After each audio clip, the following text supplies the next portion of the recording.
Alright, I got a question from a student in one of my classes about how to deal with a netlist error that he got for a circuit. I'll show you the same error in my circuit design. So here we have a USB charger circuit, and now I'll show you where to look when you get a netlist error. Highlight the circuit design, go to Tools, Create Netlist. I'm just going to generate the netlist here, or attempt to. The first step in solving this problem is to notice that there is an X here where it says netlisting design. Second, you want to refer to the session log or netlist.log for details. So now let's look at the session log. If you don't know what the session log is, it's this window on the bottom here that has all this text that people usually tend to ignore, but it has a lot of useful information. The session log here has the first error. It's an illegal character white space found in PCB footprint property for J1 on the schematic. So let's open the schematic, go to J1, and what information can we glean from this error? PCB editor does not support dots, forward slashes, or white spaces in footprint names. What it does support are alphabet, characters, numbers, underscores, and hyphens. So let's double click on this part. Look at the, let's see, it'd say here's PCB footprint property.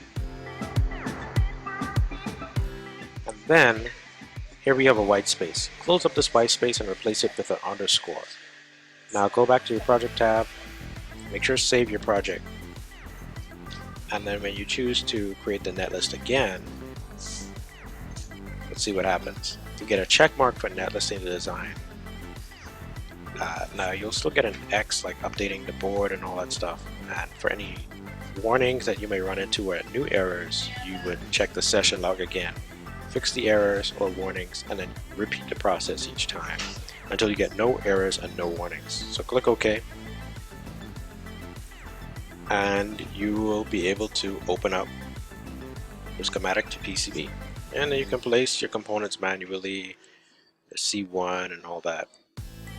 But yeah, that's just how you fix the problem. So just as a recap, whenever you get into, okay, close this.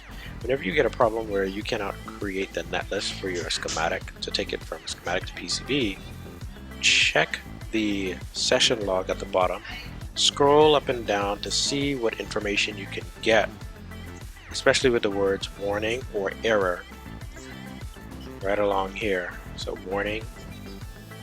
And the error and warnings are always numbered.